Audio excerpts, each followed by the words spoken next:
नमस्कार प्रेक्षकांनो, लग्नानंतर होईलच प्रेम या मालिकेच्या येणाऱ्या भागामध्ये आपल्याला पाहायला मिळणार आहे.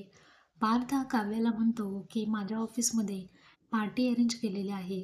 तर त्यानिमित्त असं ठरलेलं आहे की सगळ्यांनी आपापल्या बायकांना पार्टीमध्ये घेऊन यायचं. तर तुम्ही माझ्यासोबत याल का, असं म्हटल्यानंतर ती त्याच्याकडे पाहू लागते. इकडे पिहू नंदिनीला विचारते की नंदिनी वहिनी, अगं 10 करोडवरती किती शून्य असतात? असं म्हटल्यानंतर नंदिनी पिहूला म्हणते की 10 करोडवरती 8 शून्य असतात. असं म्हटल्यानंतर पिहू तिथून निघून जाते. तर नंदिनीच्या मनामध्ये प्रश्न येतात की जीवाने 10 करोड इतके पैसे आणले कुठून? तर जीवाचा जो साथीदार असतो तो सुद्धा जीवाला फोनवरती विचारतो की अरे जीवा, पण तू 10 करोड आणले कुठून, कसं मॅनेज केलेस? यावरती जीवा म्हणतो मी एका व्यक्तीचा जीव पणाला लावलेला आहे. म्हणजे आता तो त्याच्या आजीचा जो काही दागिना असतो तो त्याने विकलेला असतो.